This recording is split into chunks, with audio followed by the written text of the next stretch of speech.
The autumn wind rattled the windows of Ashworth Manor with a mournful persistence, as though the very air mourned what was about to transpire within its cold stone walls. The estate sprawled across the English countryside like a sleeping giant, its gardens overgrown with neglect, its halls echoing with the ghosts of a legacy slowly crumbling beneath the weight of debt and dysfunction. Inside the master bedchamber, candlelight flickered against dark wood paneling, casting shadows that seemed to writhe with their own discontent. Lady Eleanor Hartwell, no, Lady Eleanor Ashworth now, as of 3 hours prior, stood by the window in her wedding gown, a confection of ivory silk and delicate lace that had been her mother's and her grandmother's before her, watching the skeletal branches of ancient oaks bend against the wind. She had not removed her veil, though the ceremony was long concluded. The wedding breakfast endured, the last guest departed into the gathering darkness. Behind her, she heard the heavy tread of boots against wooden floors, the decisive click of a door closing, the sound of her new husband moving through the space with the contained energy of a man fulfilling an obligation. Duke Sebastian Ashworth was 32 years of age, tall and broad-shouldered, with dark hair that fell across a forehead perpetually creased with the burden of responsibility, eyes the color of winter storms,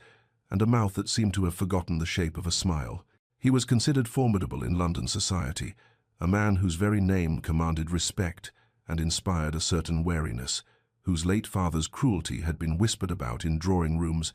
whose mother's tragic decline had been mourned by those who remembered her gentle spirit. Eleanor had met him precisely 4 times before this day, twice at formal introductions orchestrated by their families,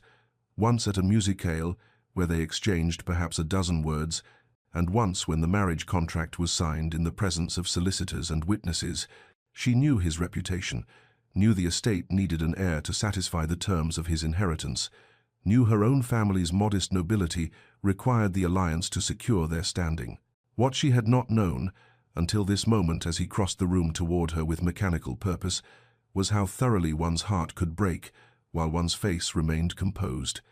"Lady Ashworth," he said, his voice deep and without inflection, formal as a business transaction. She turned from the window to face him, her hands clasped before her, her chin lifted with the quiet dignity that had been remarked upon since her childhood. "Your Grace," she replied, her voice steady despite the trembling that had taken residence in her chest. He stood before her, this stranger who was now her husband, and in his eyes she saw nothing, no warmth, no curiosity, no recognition of her as anything beyond a vessel for his purposes. "I believe we should establish the nature of our arrangement clearly," Sebastian continued, removing his jacket with brisk efficiency, folding it over the back of a chair as though they were discussing estate management rather than the foundation of their shared existence. "I need an heir, not a wife. This marriage serves a purpose, fulfills a requirement of my inheritance, and secures the Ashworth line. Beyond that obligation, I expect nothing from you, and you should expect nothing from me save civility and provision." The words fell between them like stones dropped into still water, their ripples spreading outward to touch every corner of the room, every possibility of what might have been. Eleanor felt something inside her chest collapse, some small flame of hope she had not even realized she was nurturing, extinguishing itself with a quiet finality. She had known this was an arranged marriage, had understood the practical nature of their union, but somewhere in the secret chambers of her heart she had harbored the foolish notion that perhaps, given time, affection might grow between them, that companionship might bloom from proximity, that the life stretching before them might contain some measure of warmth. His declaration stripped away that delusion with surgical precision.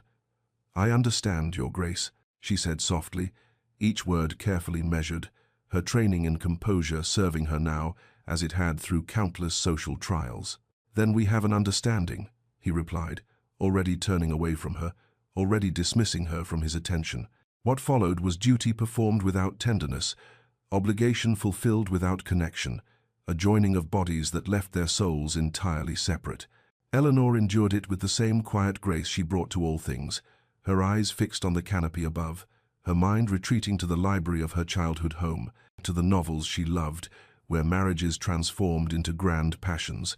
where cold hearts thawed and redemption waited at the end of suffering. When it was finished, Sebastian rose without a word, dressed, and departed to his own chambers, leaving Eleanor alone in the darkness with only the wind for company. She lay still for a long while, listening to the manor settle around her, feeling the weight of her new reality pressing against her chest like a physical thing. This was her life now, this beautiful prison, this loveless arrangement, this slow erosion of the romantic dreams she had cherished. Tomorrow she would rise and assume her duties as Duchess of Ashworth, would navigate the vast cold halls of this estate, would smile and nod and perform her role with impeccable grace. But tonight, in the privacy of darkness, she allowed herself to acknowledge the grief settling into her bones, the particular loneliness of lying in a marriage bed utterly alone,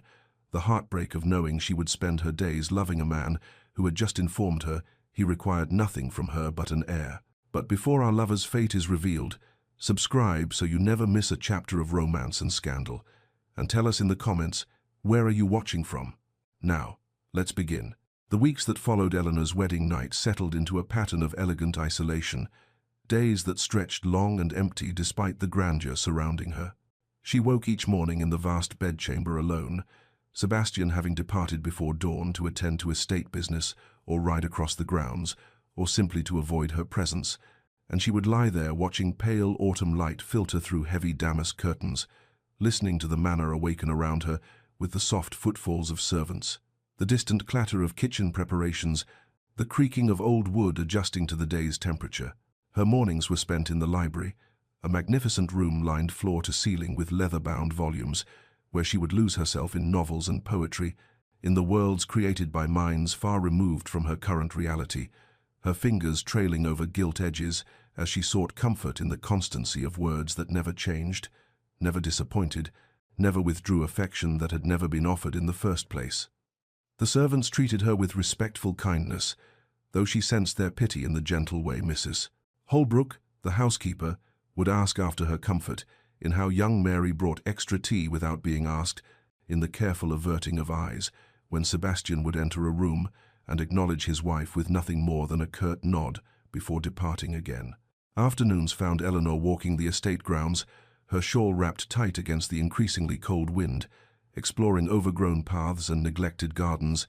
discovering a small rose garden that had clearly once been tended with great care, but now grew wild and tangled, its blooms fighting through weeds with desperate beauty. During formal dinners, the only occasions when she and Sebastian occupied the same space with any regularity, they would sit at opposite ends of an absurdly long table, separated by candelabras and elaborate centerpieces, engaging in polite conversation about nothing of consequence, his responses measured and distant. Her attempts at connection met with walls so carefully constructed she could nearly see the mortar between the stones.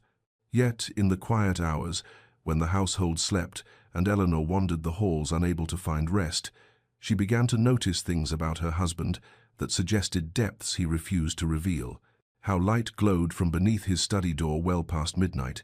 how he would stand before the portrait of a beautiful woman in the gallery his mother, Mrs. Holbrook, had whispered, dead these 15 years from a broken spirit. Her husband's cruelty had shattered, with an expression of such profound sorrow that Eleanor would retreat rather than intrude upon his private grief. She learned from the servants, in fragments of overheard conversations, that the previous duke had been a man of legendary coldness, that he had beaten his son for any display of emotion, that Sebastian's childhood had been one of rigid discipline and punishment for perceived weakness, that his mother had withered under such treatment until she simply gave up the will to live. Eleanor began to understand that the walls Sebastian maintained were not natural formations, but deliberate constructions, fortifications built stone by stone through years of learning that to feel was to suffer, that to love was to invite destruction. One evening during a fierce autumn storm, when thunder shook the windowpanes and rain lashed against the manor with vindictive force, Eleanor sat in the library reading by lamplight, seeking distraction from her loneliness in the pages of a novel, and she heard the door open, felt rather than saw Sebastian enter the room, his presence filling the space with its characteristic tension, and she looked up to find him standing there, soaked from his ride, water dripping from his coat, his hair plastered to his forehead, his eyes holding something she could not quite identify, not warmth precisely, but perhaps the faintest recognition of her as something more than an obligation. He said nothing, made no explanation for his intrusion into what had become her sanctuary, simply crossed to the fireplace and stood there as water pooled at his feet, staring into the flames as though seeking answers in their dance. And Eleanor, her heart suddenly racing with the significance of this small deviation from his pattern of avoidance, returned her gaze to her book, though she could no longer make sense of the words, aware of him with every fiber of her being, conscious of his breathing, his stillness, and the way his fingers gripped the mantelpiece, as though anchoring himself against some internal storm more violent than the one raging outside. An hour passed in this strange communion, neither speaking, the only sounds the crackling of fire and the drumming of rain, and when Sebastian finally left he paused at the door and turned back to look at her with an expression that might have been longing, or might have been regret, or might have been nothing more than her desperate imagination, projecting meaning where none existed, and then he was gone, leaving Eleanor alone with her racing thoughts and the first fragile stirring of something she dared not name, the faint possibility that beneath her husband's armor there existed a man capable of feeling, a heart that had been taught not to beat but had never quite forgotten how. Weeks passed in their careful dance of proximity and distance, the autumn surrendering to winter's first cold breath, and with each passing day the unspoken expectation of an heir pressed more heavily upon Eleanor's shoulders, a weight she carried with the same quiet grace she brought to all her duties, though internally she felt herself fragmenting under the strain of this particular indignity, this reduction of her entire being to a single biological function, while her heart and mind and soul went unacknowledged, unwanted, unnecessary to the man who visited her chambers with mechanical regularity, on the nights the physician deemed most propitious for conception, performing his duty with the same detached efficiency one might bring to signing documents or reviewing accounts, never meeting her eyes, never offering tenderness, never suggesting through word or gesture that she was anything more than the vessel he had declared her to be on their wedding night. Eleanor endured these encounters with a composure that would have made her mother proud, her training and deportment serving her even in moments of such profound loneliness. But afterward, she would lie in the darkness listening to Sebastian's retreating footsteps and allow herself to grieve the romantic dreams she had once harbored, the foolish girlhood fantasies of a marriage built on affection and companionship, the hope that perhaps she might find in her husband not just duty but desire, not just obligation but joy, dreams that now seemed as distant and impossible as the stars she watched through her window on sleepless nights. Then, as November's chills settled over the estate, with bitter determination, Eleanor fell ill with a fever that came upon her suddenly during an afternoon walk, transforming within hours from a slight headache to a raging inferno that left her delirious and trembling, her skin burning to the touch, her body racked with chills that no number of blankets could warm, and Mrs. Holbrook sent immediately for the physician, while the household moved into the controlled chaos of crisis, servants carrying water and clean linens, stoking fires to excessive heat, whispering prayers in corridors. What happened next would puzzle the staff for weeks to come and plant in Eleanor's heart the first seed of genuine hope she had felt since arriving at Ashworth Manor. For Sebastian, who might have been expected to maintain his characteristic distance, who had every reason to delegate her care entirely to servants and physicians, instead appeared in her sick room within the hour and refused to leave, pulling a chair to her bedside and settling into it with the grim determination of a soldier taking a position he meant to hold regardless of cost, his hand reaching out to press against her fevered forehead with a gentleness that seemed at odds with everything she knew of him, his voice low and steady as he ordered the physician to spare no expense or effort in her treatment, his eyes betraying something that looked almost like fear. Through the haze of her illness, Eleanor was dimly aware of his presence, of cool cloths being pressed to her burning skin by hands she somehow knew were his, of a deep voice speaking to her in tones she had never heard him use, urging her to fight, to stay, to not surrender to the fever's pull. And once, in a moment of clarity that pierced through the delirium, she opened her eyes to find him sitting beside her in the grey light of dawn, his face haggard with exhaustion, his hand holding hers with a grip that spoke of desperation, and their eyes met for a heartbeat before the fever claimed her again, and she descended back into fevered dreams. 3 days and nights he remained at her bedside, accepting food only when Mrs. Holbrook insisted, sleeping in fitful moments in his chair, changing the cloths on her forehead with his own hands. And when the fever finally broke on the fourth morning, and Eleanor woke weak but lucid, the first thing she saw was Sebastian slumped in his chair beside her, his head resting on the edge of her bed, his hand still holding hers, and for a moment, before he woke and the walls reconstructed themselves, she saw in his sleeping face something unguarded and achingly vulnerable, a glimpse of the man he might have been had his father not taught him that to care was to court destruction. When he realized she was awake, Sebastian withdrew immediately, stood, smoothed his rumpled clothing, arranged his features back into their customary reserve, and departed with nothing more than a curt statement that he was pleased to see her recovering, leaving Eleanor alone, with her racing thoughts and the undeniable evidence that somewhere beneath his armor her husband possessed a heart capable of concern, perhaps even of feeling something more, and she began to wonder if the walls that separated them were not innate to his nature, but rather constructed through years of pain and fear, built stone by careful stone to protect a heart that had been taught love, was weakness, and weakness was unforgivable. And in that wondering, she felt something shift inside her own chest, a dangerous softening toward a man who had just demonstrated through action what he would never acknowledge in words, that despite his declarations and his distance, she mattered to him in some way he could not or would not name. As autumn deepened into November's cold embrace, painting the estate grounds in shades of amber and rust, small moments began to accumulate between Sebastian and Eleanor, like fallen leaves gathering in corners, unremarked upon but undeniably present, subtle shifts in the architecture of their careful distance that neither acknowledged aloud, yet both felt with increasing intensity. Eleanor, seeking purpose in her isolation and finding solace in creation, had discovered during her walks the neglected rose garden that had once belonged to Sebastian's mother, and with permission from Mrs. Holbrook, she had begun the patient work of restoration, spending her afternoons on her knees in the cold earth, pulling weeds and pruning back years of wild growth, her hands blistered and dirt-stained as she coaxed the garden back toward the beauty it must once have possessed, guided by an old groundskeeper's memories of how the Duchess had arranged each bed with careful intention, roses organized by color and bloom time, to create a symphony of fragrance that would last from spring through autumn's first frost. She did not do this work for Sebastian's notice or approval, but rather for her own need to nurture something, to see tangible evidence that care and patience could restore what neglect had nearly destroyed. Yet she could not help the small leap her heart made when she noticed from the library window one morning that Sebastian had been to the garden, his boot prints visible in the frost-covered paths, and then again the next day and the day after that, until it became clear he was visiting the space daily, though he never came when she was there, never mentioned the transformation she was working,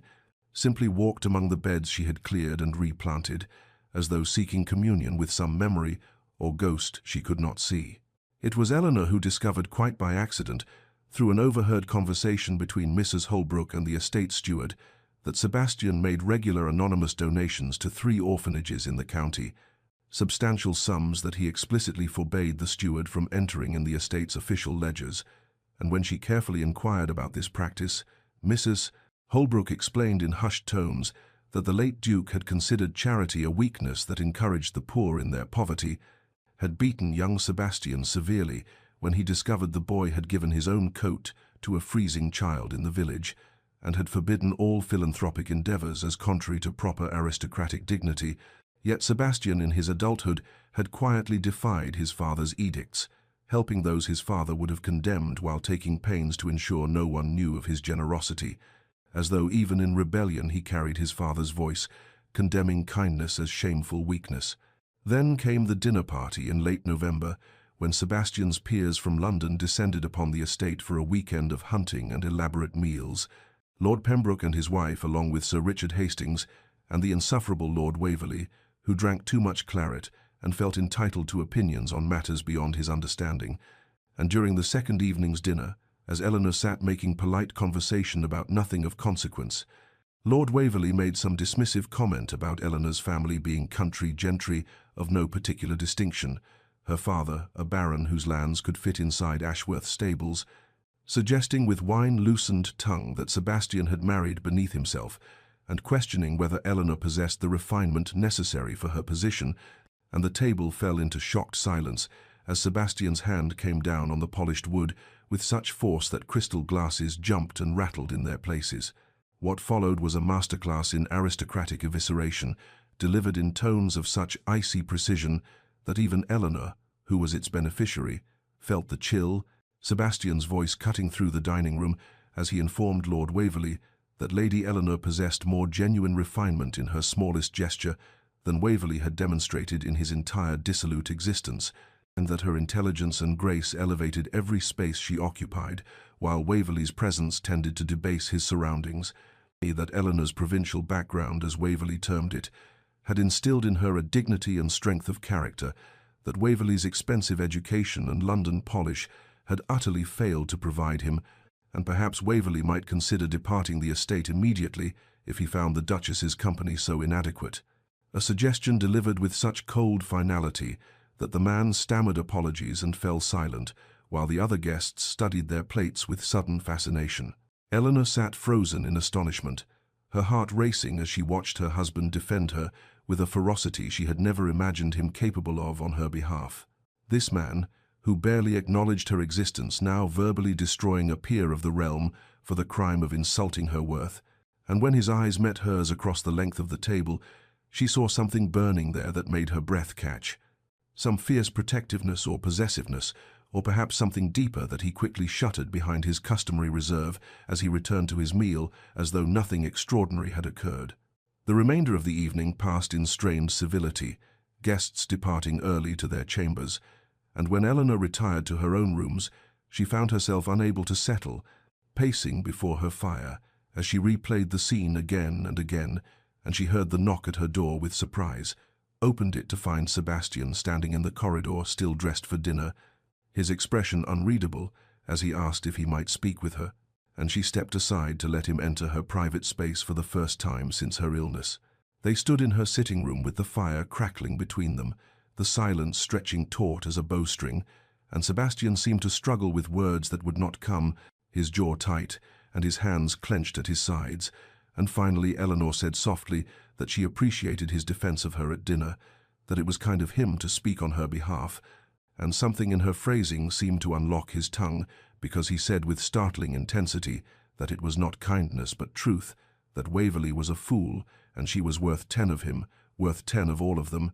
that she had brought grace and intelligence to a house that had known neither, that the garden she had restored was more beautiful than he had seen it since his mother's death, that he noticed everything she did, even if he lacked the courage or words to acknowledge it. And then he stopped abruptly, as though appalled by his own candor, his face flushing as he stepped back toward the door, and Eleanor felt something crack open in her chest, some careful shell she had built around her heart to protect it from hoping, and she whispered his name, just Sebastian, the first time she had used it without his title, and he froze with his hand on the door handle. And for a long moment they simply looked at each other across the small space that might as well have been an ocean, something enormous and unspoken, hanging between them like morning mist that would burn away if exposed to direct light. And then he was gone, the door closing softly behind him, leaving Eleanor alone with the devastating realization that had been building through weeks of small observations and accumulated moments, the truth she could no longer deny even to herself. She was falling in love with her husband, with this wounded, walled man who had declared he needed an heir, not a wife, and the pain of this recognition settled deep in her bones because she understood with perfect clarity that loving someone who refused to be loved, who had constructed fortifications specifically designed to prevent the very connection she craved, would break her heart more thoroughly than his initial coldness ever could, for there is a peculiar agony in loving the unreachable, in seeing glimpses of what might be while knowing it will likely never fully emerge, and as Eleanor prepared for bed that night her hands trembled with the weight of this knowledge,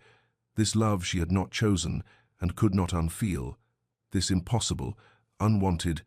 utterly consuming tenderness for a man who had shown her in 1,000 small ways that somewhere beneath his armor he possessed a heart worth loving, even as he did everything in his power to ensure that heart remained forever beyond her reach. Winter arrived at Ashworth Manor with brutal efficiency, transforming the estate into a landscape of stark beauty and bitter cold. Frost coating every window in elaborate crystalline patterns and snow falling in heavy silence that muffled the world into hushed isolation, and with the seasons turning came an intensification of the pressure that had been building since the wedding. For Sebastian's uncle, Lord Pemberton, arrived unannounced one grey December morning, accompanied by two of the estate's trustees, men in dark coats with ledgers and stern expressions, who closeted themselves with Sebastian in his study for hours, while Eleanor sat in the library pretending to read, but hearing through the heavy doors the raised voices discussing bloodlines and obligations and the concerning absence of any announcement regarding an heir, words that made her feel like livestock being evaluated for breeding potential rather than a human being with thoughts and feelings and a heart that was slowly breaking under the weight of this impossible situation. Sebastian emerged from that meeting looking haunted, his jaw tight and his eyes distant, and in the days that followed he became more withdrawn than ever, barely speaking at meals, disappearing into his study for entire afternoons, and Eleanor understood with painful clarity that he was being crushed between the demands of duty and whatever conflicted feelings he harbored but could not name, that the walls she had seen him beginning to lower were being reinforced stone by stone as the expectations of his position pressed down upon him with inexorable force. She tried to reach him in the small ways she had learned might penetrate his defenses, leaving books she thought he might enjoy in his study, ensuring his favorite foods appeared at dinner, asking gentle questions about estate business that might open conversations, but he met each overture with increasing coldness, as though he were deliberately pushing her away, and Eleanor felt herself becoming a ghost in her own home, drifting through rooms that grew colder despite roaring fires, haunting corridors where her footsteps echoed in empty solitude. It was during one of her solitary walks through the frost-covered garden in late December, wrapped in her heaviest cloak against the biting wind, that Eleanor finally allowed herself to confront the truth she had been avoiding. She could not continue living this way, could not spend years or perhaps decades loving a man who would never allow himself to love her in return, could not let herself be slowly eroded by this loneliness until nothing remained of the woman she had been, the woman who had once believed in beauty and hope and the possibility of happiness. She returned to her chambers with hands trembling from more than cold, and sat at her writing desk, pulled out fresh paper and took up her pen, and began to compose a letter to her parents that she never intended to send, but needed to write simply, to see the words in physical form, to make real the option she was beginning to consider. "My dearest Mama and Papa, I write to you in circumstances I never imagined I would face," she began, and the words that followed were an outpouring of everything she had held inside for months, the loneliness and the heartbreak and the soul-crushing reality of loving someone incapable of returning that love. And she found herself writing about the possibility of separation, of returning home, of seeking some arrangement that would free them both from a marriage that existed only in legal documents and empty rituals, though even as she wrote it her heart rebelled against the idea, because despite everything she loved him, loved this wounded impossible man who visited his mother's garden at dawn and donated secretly to orphanages and had sat by her sickbed with hands that trembled as he pressed cool cloths to her fevered brow, but love alone could not sustain her through this slow dissolution of self. She folded the letter carefully when it was finished and placed it in the bottom drawer of her writing desk beneath other papers, a secret kept even from herself, a possibility held in reserve should the pain become truly unbearable, and she did not know that 2 floors below in the servants' hall Mrs.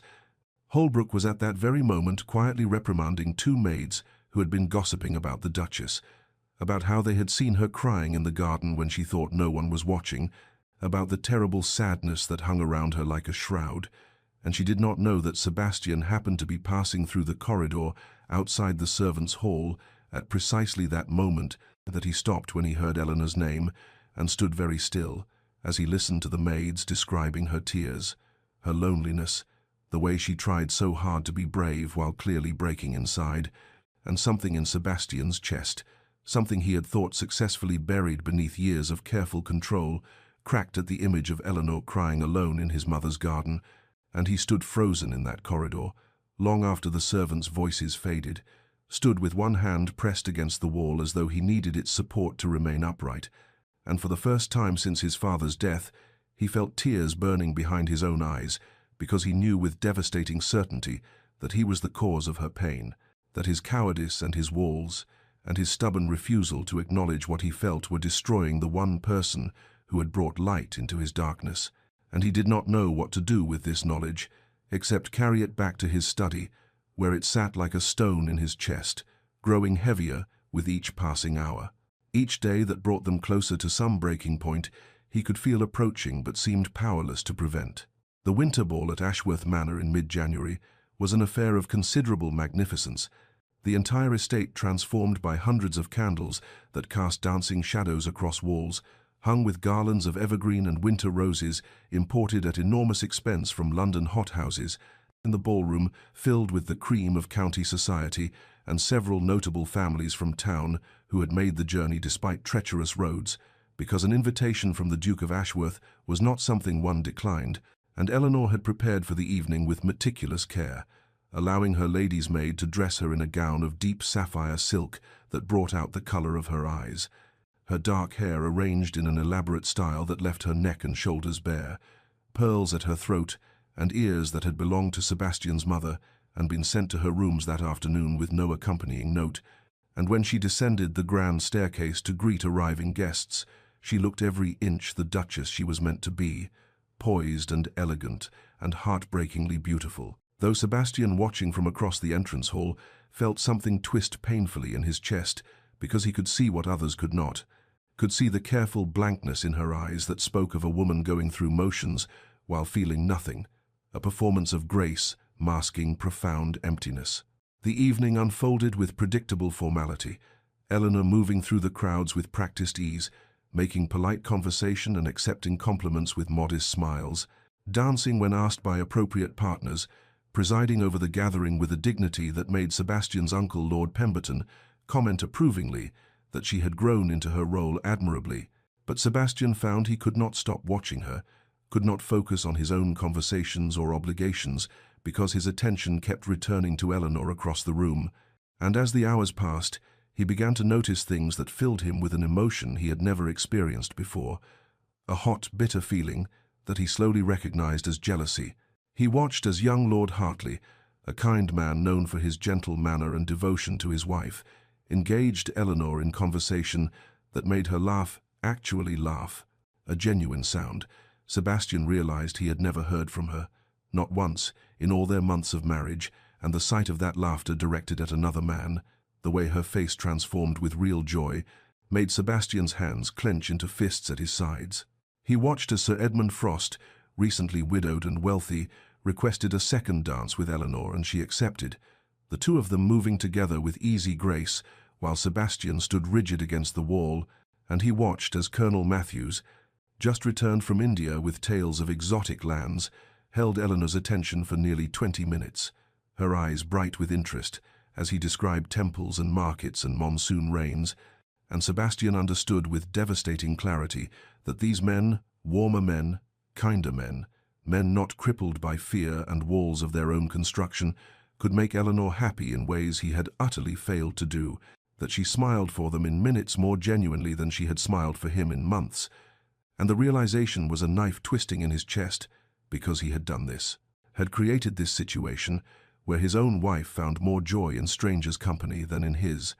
The ball finally ended near midnight, guests departing in carriages that crunched through fresh fallen snow, and Sebastian stood in the entrance hall making farewells with Eleanor beside him, the two of them, the picture of aristocratic partnership to any observer. And when the last guest had gone, and the servants began extinguishing candles and clearing glasses, Eleanor turned toward the staircase without a word,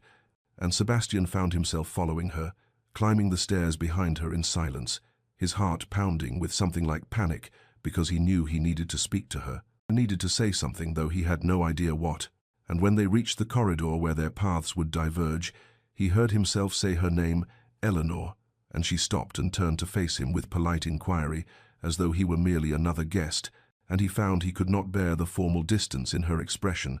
could not endure another moment of this terrible civilized coldness, and so he asked if he might speak with her in her chambers, and after a moment's hesitation she nodded and led him to her rooms. She did not invite him to sit, but instead walked through to the balcony that overlooked the snow-covered gardens, wrapping a heavy shawl around her shoulders against the cold night air, and Sebastian followed her outside, where their breath formed clouds in the freezing darkness, and stars blazed overhead with brittle winter clarity, and he stood beside her in silence for a long moment before asking the question that had been building in him all evening, the question he both needed and dreaded to have answered. "Are you unhappy?" Eleanor did not look at him but continued gazing out at the gardens, and when she finally spoke, her voice was quiet and utterly without inflection, as though she were commenting on the weather rather than the state of her soul. "I am lonely, Your Grace, in a house full of people, in a marriage that exists only in name." The words struck Sebastian with the force of physical blows, their devastating honesty cutting through every defense he possessed, and he found himself unable to respond, his throat tight and his hands trembling as Eleanor continued, still not looking at him, her voice soft but clear in the cold night air. "I watch you visit your mother's garden each morning, and I know you have a capacity for feeling you refuse to show me. I see you defend me to others with passion you never direct toward me. I learn of your secret charities and your hidden kindnesses, and I understand you are not incapable of warmth, but simply unwilling to extend it to me, and I cannot," her voice caught slightly before steadying, "I cannot continue to live as a ghost in your home, present but unseen, existing but not alive." Sebastian felt something crumbling inside him, those carefully constructed walls beginning to crack under the weight of her words, and he wanted to tell her everything, wanted to confess that he thought of her constantly, that the sight of her laughing with other men tonight had nearly destroyed him, that he was terrified, because somewhere in the past months she had become essential to him in ways he could not name and did not know how to acknowledge. But the words lodged in his throat, trapped behind years of his father's voice, telling him that love was weakness and vulnerability was death, and so instead he stood frozen and silent as Eleanor finally turned to look at him with eyes that held no anger, only a terrible, sad acceptance, and she said softly, "You need not answer, Your Grace. I already know." And she walked past him back into her chambers, leaving him alone on the balcony in the freezing dark, and Sebastian stood there long after she had gone, stood until the cold had numbed his fingers and his face, and when he finally returned to his own rooms, he found he could not sleep, could only pace and replay her words again and again, understanding that he had reached some critical moment, some crossroads where his continued silence and withdrawal would cost him something he could not afford to lose, but still not knowing, not yet, how to break through the prison of fear he had spent a lifetime building around his heart. The weeks following the winter ball stretched into months, as winter gradually surrendered to the first tentative signs of spring, snowdrops pushing through frozen ground and ice melting from tree branches in the pale March sunlight. But the thaw in nature found no echo within Ashworth Manor, where the coldness between Sebastian and Eleanor had calcified into something harder and more permanent than mere winter frost, a distance that felt final and irreversible, despite the careful civility they maintained in their few necessary interactions. Eleanor moved through her days with mechanical precision, attending to her duties as Duchess with flawless grace, while feeling nothing, her heart enclosed in protective numbness that allowed her to function without feeling the full weight of her despair. And she had come to understand with painful clarity that she could not continue this way, and could not spend her remaining years as a living ghost haunting rooms that would never feel like home, loving a man who would never allow himself to be loved in return. She spent long hours in the library, staring at books without reading them, walked the estate grounds without seeing their beauty, lay awake at night, confronting the terrible truth that she had to save herself because no one else would, and the realization brought with it a strange calm, an acceptance born of necessity that allowed her to take the steps she had been avoiding for months. She contacted a discreet solicitor in London through carefully worded letters sent through a trusted maid, a Mr. and Blackwood, who specialized in delicate matters for the aristocracy and asked no uncomfortable questions, and over the course of several weeks they corresponded about the possibility of legal separation, the grounds that might be claimed, the settlements that would need to be arranged, and with each letter Eleanor felt simultaneously like she was murdering something precious and freeing herself from a prison of her own devotion. The divorce papers arrived on a grey morning in early April, delivered in a plain package that Eleanor opened with trembling hands in the privacy of her chambers. The legal documents rendered in impersonal script that reduced her marriage to clauses and conditions, and she read through them 3 times before placing them carefully in her writing desk, beside that unsent letter to her parents. These twin symbols of escape she had prepared but not yet deployed. For 2 days she carried the knowledge of those papers like a weight pressing on her chest, going through the motions of daily life, while internally gathering the courage for what she knew she must do. And on the 3rd day she requested through a servant that the Duke grant her a formal meeting in his study at 2 o'clock that afternoon, a request so unusual and properly phrased that Sebastian sent back immediate agreement, though Eleanor could imagine his confusion at the formality of it. She dressed with particular care that afternoon, choosing a simple gown of dove grey that made her look older and more severe, pinning her hair in a style that emphasized the seriousness of her purpose, and at precisely 2 o'clock she knocked on Sebastian's study door and entered at his bidding to find him standing beside his desk, his expression guarded and uncertain, clearly unsettled by this breach of their usual pattern of avoidance. Eleanor closed the door behind her and crossed to his desk with steady steps that belied the terror churning in her stomach, and without preamble she reached into the small portfolio she carried and withdrew the divorce papers, placing them on his desk with hands that shook only slightly, and when she spoke her voice was quiet but clear, each word carefully chosen and delivered with dignity that cost her everything. "You need an heir, Your Grace. I understand that. It is the foundation of our arrangement and the purpose of this marriage, but I cannot give you one while living as a ghost in your home, existing but not alive, present but unseen." She watched Sebastian's face go white as he stared at the papers, his hands gripping the edge of his desk as though he needed its support, but she forced herself to continue because, if she stopped, she would lose her courage entirely. "You deserve the freedom to find someone suitable, someone who can fulfill your needs without the complication of inconvenient feelings, and I deserve a life not spent loving someone who cannot, who will not love me in return. We both deserve better than this slow mutual destruction we have been engaged in." The words hung in the air between them, devastating in their calm rationality, and Eleanor saw Sebastian's throat work, as though he were trying to speak but could not form words, saw his hands trembling as they reached for the papers, and then pulled back as though they burned, and she felt a terrible urge to take back everything she had said, to tear up those papers herself and pretend this conversation had never happened. But she knew with absolute certainty that she could not, that her survival depended on this moment of courage. "I have made arrangements to return to my family's estate,"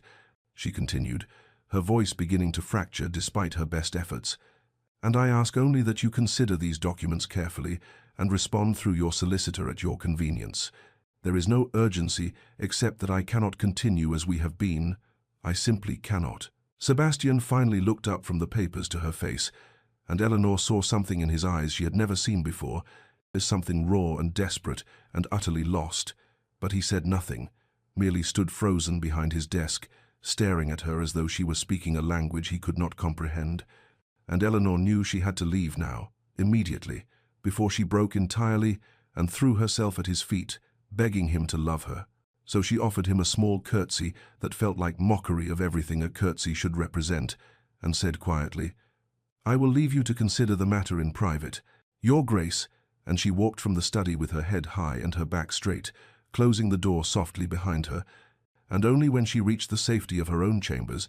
did she allow herself to collapse onto her bed and weep with great shaking sobs that seemed to tear themselves from somewhere deep in her chest, mourning not just the end of her marriage, but the death of every hope she had harbored that Sebastian might someday allow himself to love her. While 2 floors below in his study, Sebastian stood motionless, staring at the divorce papers on his desk, as though they were a sentence of execution, which, in a way, they were. Sebastian stood alone in his study long after Eleanor's footsteps had faded down the corridor, staring at the divorce papers on his desk, as though they were something incomprehensible, something that could not possibly be real, and his hands, when he finally reached for them, were shaking so violently he could barely grasp the pages, the legal language swimming before his eyes as he tried to focus on words that spelled out the end of everything, though he had not, until this moment, understood there was anything to end. He read through the documents once, twice, 3 times, each reading making the reality more concrete and more unbearable, The careful clauses about separation of property and future arrangements and grounds for dissolution, reducing their marriage to cold legal terminology that made no mention of the way Eleanor's eyes had looked when she placed these papers on his desk, the quiet devastation in her voice when she spoke of living as a ghost,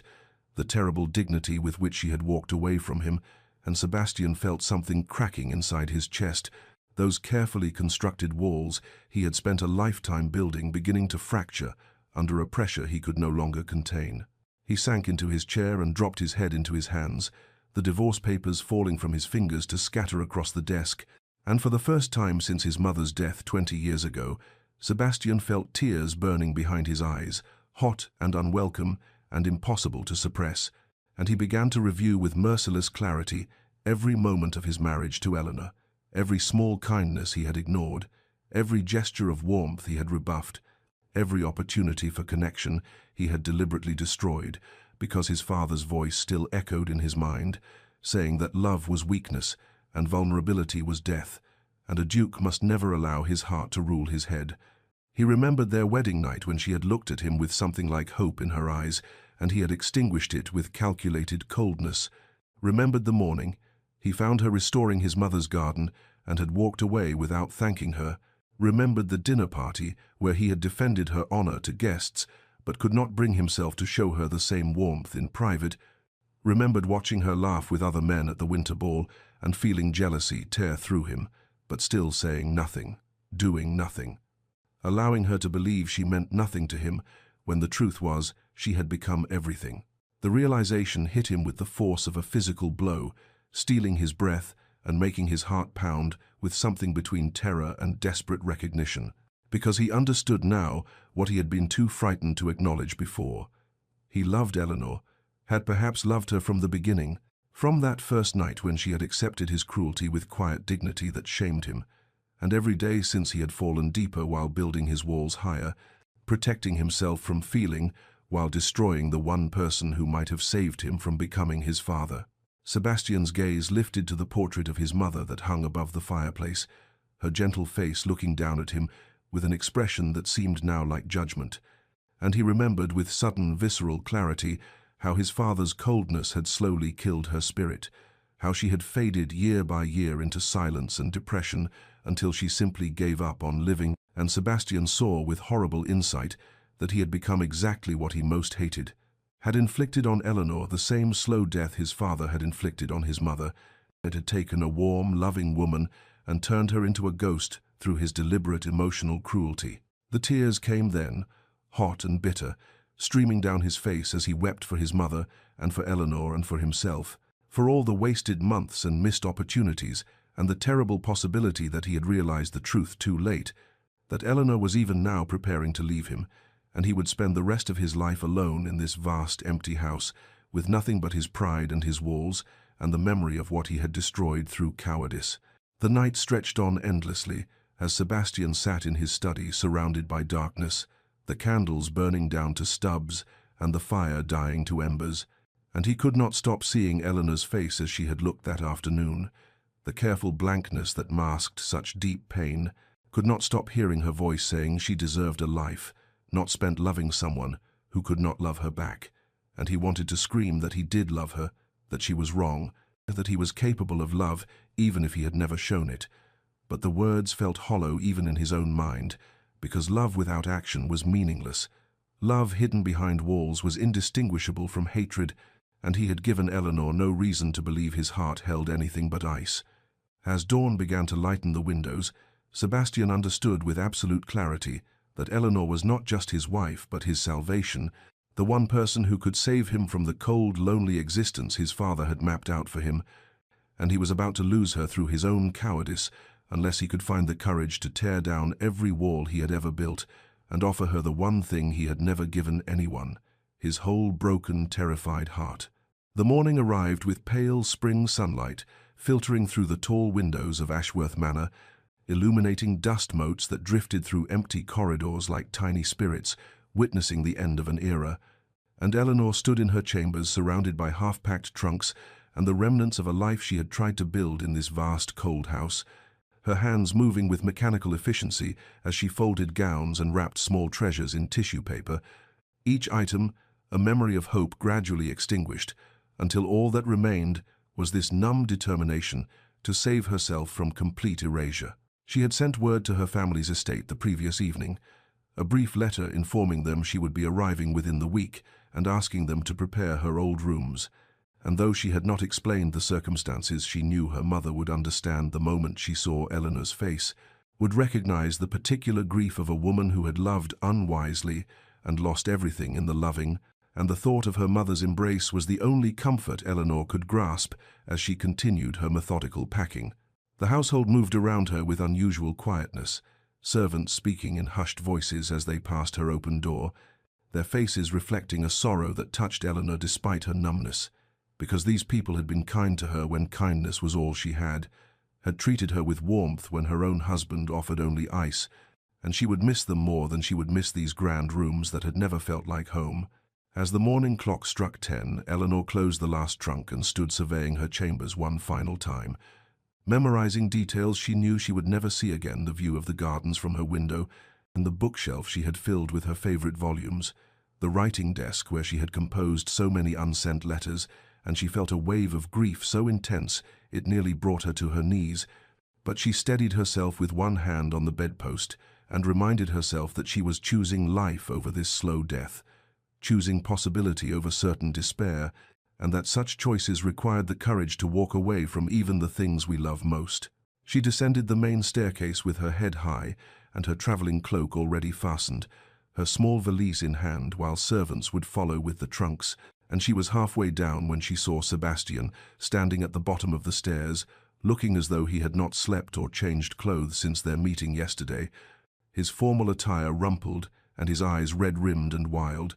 and in his hands he held the divorce papers, except they were no longer intact, but torn into dozens of pieces that he clutched like a man drowning might clutch debris in a storm. Eleanor stopped on the stairs, her heart beginning to pound with something between hope and terror, and Sebastian looked up at her with an expression of such raw desperation. It was almost frightening as he said simply, hoarsely, "No," the single word echoing through the entrance hall, where several servants had frozen in their tasks to witness this unprecedented scene. Eleanor forced herself to continue descending until she stood 3 steps above him, using the height to maintain some small sense of control, though her hands were shaking so badly she had to grip her valise with both hands, and she said with as much steadiness as she could manage, "You cannot force me to stay. Your Grace, the law allows for separation, and I have made my choice. You have no right to—" But Sebastian interrupted her, his voice breaking as he said, "I know I have no right. I know I deserve nothing from you, but I am asking anyway, begging if I must, for you to hear me before you leave. Just hear me, Eleanor, please." The use of her Christian name, which he had never spoken before, struck her like a physical blow, and she found herself unable to move as Sebastian took a shaking breath and began to speak words that tumbled out, as though he had been holding them back for so long they could no longer be contained. "I have been a fool and a coward. I have treated you abominably. I have hidden behind duty and propriety and my father's poisoned teachings because I was terrified of what I felt for you, what I have felt since the beginning, though I was too frightened to name it, and I have let that fear destroy something precious and rare and irreplaceable. But the thought of losing you has broken something in me that I did not know could break. It has torn down every wall I built and left me with nothing but the truth I should have spoken months ago." Servants throughout the hall had stopped even pretending to work, standing motionless as they watched their duke, always so controlled, so proper, so coldly composed, come apart before their eyes, and Sebastian seemed not to notice or not to care as he took another step toward Eleanor and said, "I love you. I have loved you, perhaps from that first night when you showed me more grace than I deserved, and every day since I have fallen deeper, while convincing myself I was protecting us, both by maintaining distance, but I was only protecting my own cowardice, my own terror of becoming my father, or losing you the way my father lost my mother, and instead I have driven you away through the very coldness I swore I would never inflict on anyone. His voice broke completely, and he had to stop, tears streaming down his face unchecked as he struggled to continue. Eleanor stood frozen on the stairs, her own tears beginning to fall as Sebastian sank slowly to his knees on the marble floor, still clutching the torn papers, and said brokenly, "You are everything to me. You are my salvation and my hope, and the only light in this darkness I have lived in for so long. And I am not asking you to stay for an heir or for duty or for anything except that I need you, not as a duke needs a duchess, but as a drowning man needs air, and I will spend the rest of my life proving to you that I am capable of being the husband you deserve if you will only give me the chance. But if you cannot, if I have destroyed too much, then I will let you go because loving you means wanting your happiness, even if that happiness must be found away from me." The great entrance hall was utterly silent, except for the sound of Sebastian's ragged breathing and the quiet weeping of several servants who had witnessed their mistress's gentle sadness transform over months into this desperate ending, and Eleanor looked down at this proud, difficult man, kneeling before her with his heart finally, devastatingly exposed, and she felt something shift in her chest, some locked door beginning to open, despite every rational voice telling her to walk away, to protect herself, to refuse this sudden transformation that seemed too dramatic to be trusted. But as she looked into Sebastian's eyes, she saw not manipulation but truth, not performance but genuine anguish, and she understood that this moment was not an ending but a threshold, not a resolution but a beginning, fraught with uncertainty and risk, and the terrifying possibility of hope. Eleanor stood on the stairs looking down at Sebastian kneeling before her with his heart finally exposed, and though every rational part of her mind screamed that she should continue walking, should protect herself from further pain, should not trust this sudden transformation that seemed too dramatic to be believed, she found she could not move, could not speak, could only stare at this man who had caused her such deep suffering, now offering her everything she had ever wanted, but months too late, and the silence stretched between them until she finally found her voice and said quietly, carefully, "Sebastian, I cannot simply accept your words and pretend the past months did not happen. I cannot let one moment of passion erase all the loneliness and pain and slow death of hope I have endured in this house." She descended the final steps until she stood before him, looking down at his tear-stained face with a mixture of love and wariness that made her voice tremble as she continued, "You say you love me now, that you have loved me all along, but love without action is meaningless. Love hidden behind walls is indistinguishable from cruelty, and I have lived too long as a ghost in your home to simply trust that everything has changed because you have finally spoken the words I needed to hear months ago." Sebastian looked up at her with such raw anguish that Eleanor felt her resolve wavering, but she forced herself to continue, to protect the fragile remnants of her heart, even as it yearned to accept his confession, and she said, "I need time, I need proof. I need consistency rather than grand gestures that might fade when the fear of losing me subsides, because I deserve more than a husband who only values me when he thinks I might leave." The words seemed to strike Sebastian like physical blows,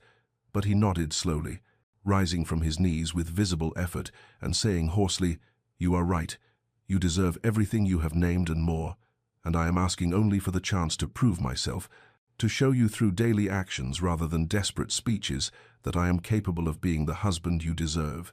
And if you will give me that chance, I swear I will spend every day earning your trust until you believe in my love as completely as I believe in it now." Eleanor studied his face, searching for any hint of manipulation or performance, but saw only genuine desperation and hope and a vulnerability so complete it was almost frightening. And she found herself saying against all her better judgment, "I will not leave today. I will stay and give you the opportunity to prove your words with actions, but I cannot simply resume our marriage as though nothing has changed. I need space and time to heal from what has passed." Sebastian's relief was so profound he swayed slightly, gripping the banister for support as he said, "Thank you. God help me, Eleanor. Thank you. I will not fail you again. I swear it." And Eleanor felt tears streaming down her own face as she said, "The divorce is abandoned for now, but I will be moving to the West Wing, to chambers of my own, and you will court me, Sebastian. You will learn who I truly am and show me who you truly are. And only when I am certain will I consider returning to the life we should have built from the beginning." What followed in the weeks after that momentous morning was a transformation that seemed to astonish everyone who witnessed it, as Sebastian threw himself into the task of courting his own wife with a dedication and sincerity that slowly, gradually began to chip away at Eleanor's protective walls, and she woke each morning to find her rooms filled with white roses, her favorite flower, though she had never told him, and he must have asked the servants. And he appeared at breakfast each day, asking if he might join her, and sitting across from her, speaking of books and current events, and carefully avoiding any pressure for intimacy or reconciliation. He accompanied her on her daily walks through the estate grounds, listening as she spoke of her thoughts and dreams, and quietly sharing pieces of his own carefully guarded history. And he took her to village fairs he once would have considered beneath his dignity, standing beside her as she examined ribbons and chatted with local families. And Eleanor watched this proud, difficult man, humbling himself daily for her sake, and felt her heart beginning to soften despite her determination to remain cautious, and beginning to believe that perhaps this change might be genuine, that perhaps the man kneeling before her on the stairs had been the truth, and the cold duke merely the armor. And as spring continued its slow bloom around them, Eleanor allowed herself the dangerous luxury of hope. As spring bloomed across the estate grounds, transforming bare branches into cascades of apple blossoms and filling the air with the scent of new growth, something equally profound bloomed between Sebastian and Eleanor, a tentative trust that deepened with each passing day, as they spent long hours walking the gardens together, speaking of things they had never dared voice before. And Sebastian began to share fragments of his childhood that explained so much of the man he had become,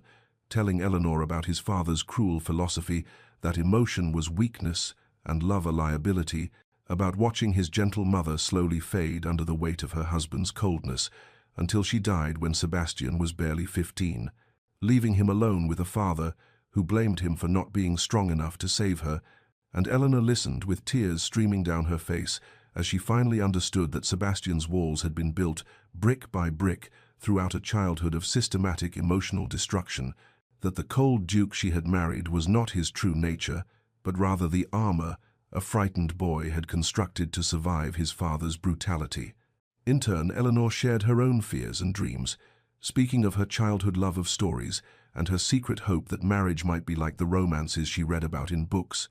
admitting how devastated she had been on their wedding night, when Sebastian made clear she was nothing more than a means to an end. And Sebastian listened with visible pain, etching his features as he heard for the first time the full extent of the suffering he had caused,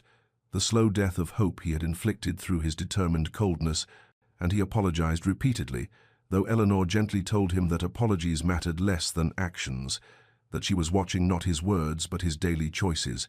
and he seemed to understand and redoubled his efforts to prove himself worthy of the second chance she had granted. Sebastian arranged for Eleanor's family to visit, treating them with a warmth and respect that astonished them given what they had heard of his previous coldness, and Eleanor watched as he engaged her father in genuine conversation about estate management and complimented her mother on raising such a remarkable daughter, and she felt something in her chest loosening, some last defensive wall beginning to crumble, as she witnessed this proud, difficult man humbling himself for her sake. And at social gatherings, he began publicly acknowledging his wife's intelligence and worth,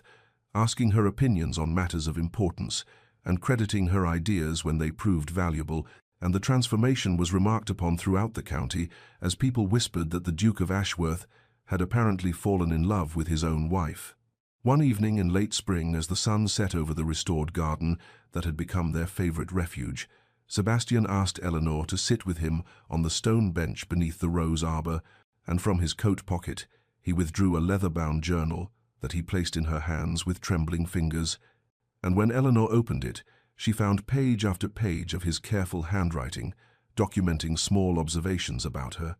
moments he had noticed and cherished without ever letting her know, entries dating back to their wedding day, describing the grace with which she had endured his coldness, the kindness she showed to servants, the way she bit her lip when concentrating on a difficult passage in a book, the sound of her rare laughter, the strength she demonstrated in demanding more than he had been willing to give. And as Eleanor read through this chronicle of love unacknowledged, she began to weep, because here was proof that even in his coldest moments he had been paying attention. He had been falling in love, though he lacked the courage to act on it. And Sebastian sat beside her in anxious silence until she finally looked up at him with tears still streaming down her face and said, "You saw all of this, you felt all of this, and yet you let me suffer thinking I meant nothing to you." And he nodded miserably and said, "I was a coward. I am still a coward, except in this one thing. I am brave enough now to tell you that I love you, that I have always loved you, that you are the best thing that ever happened to me, and I will spend my life proving it, if you will let me." And Eleanor reached out and took his hand, really took it for the first time with intention and desire rather than mere duty, and she said, "Then prove it, Sebastian, not with grand gestures but with every small daily choice. Prove it until I can believe it without reservation." And he raised her hand to his lips and kissed it with a reverence that made her breath catch, and as the last light faded from the sky, they sat together in the garden his mother had loved.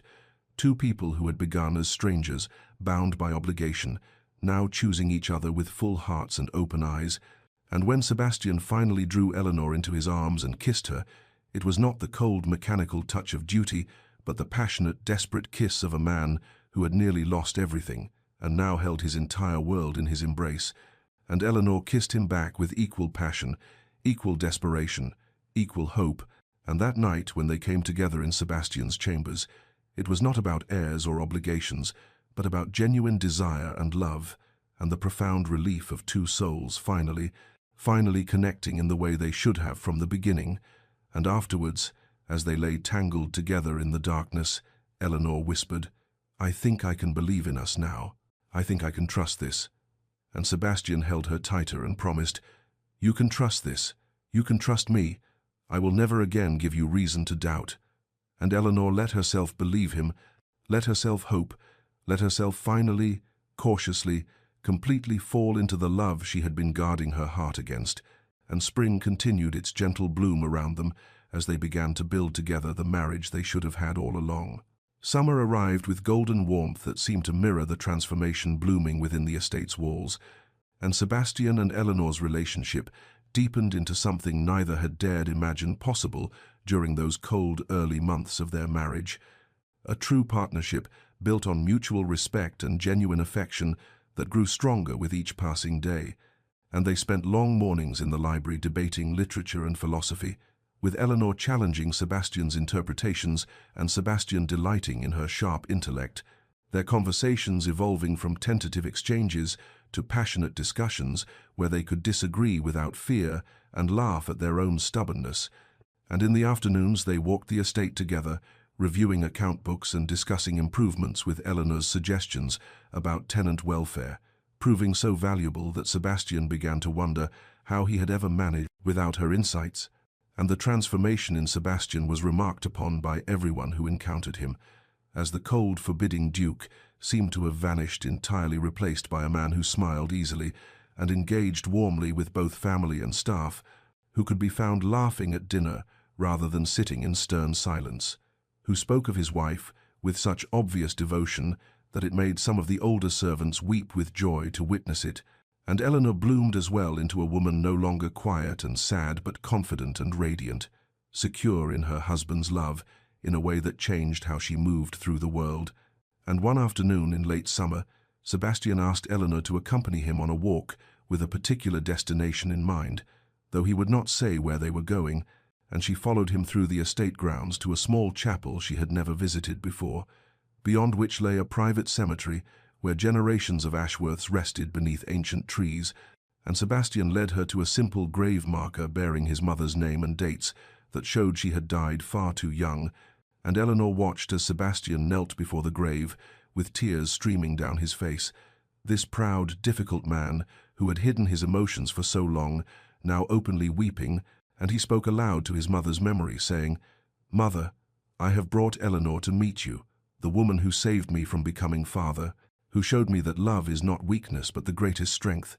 and I promise you that I will honor your memory by being the husband father never was, by building a home filled with warmth rather than coldness, and by choosing love every day for the rest of my life." And Eleanor knelt beside him, placing her hand over his as her own tears fell, moved beyond words by this gesture of trust and vulnerability, and they stayed there together until the sun began to set, casting long shadows across the graves. And when they finally returned to the house, something between them had shifted again into an even deeper intimacy,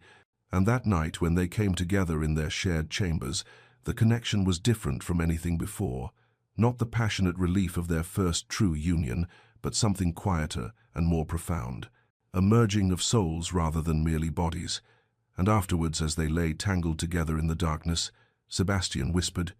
"I never knew it could be like this, that marriage could be partnership and friendship and passion all woven together." And Eleanor kissed him softly and said, "Neither did I, but we have built it together from ruins, and it is more beautiful for having been earned." And as summer continued its slow progression toward autumn, they dreamed together about their future, about children perhaps, and growing old together, and all the years stretching ahead filled with this precious intimacy they had fought so hard to achieve. Early autumn arrived with a whisper of change, as leaves began their slow transformation from green to gold, and it was during this season of transition that Eleanor discovered she was with child, the news delivered by the estate physician on a crisp morning that seemed to shimmer with possibility. And when Eleanor told Sebastian, she watched his face carefully, uncertain how he would react, given their tumultuous history and his original declaration that he needed an heir, not a wife.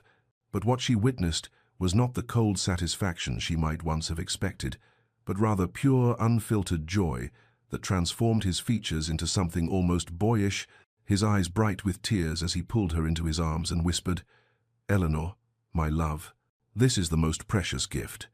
And then immediately his joy gave way to tender concern as he pulled back to look at her with sudden anxiety, asking if she felt well, if she needed to sit down, if the physician had given specific instructions about her care. And Eleanor laughed softly at this dramatic shift from passionate embrace to worried hovering, finding his sudden protectiveness endearing rather than suffocating. And in the weeks that followed, Sebastian became almost comically attentive to Eleanor's every need, insisting she rest more often than necessary, bringing her cushions when she sat in the library, personally selecting the finest foods for her meals, and consulting with the cook about proper nutrition for expectant mothers.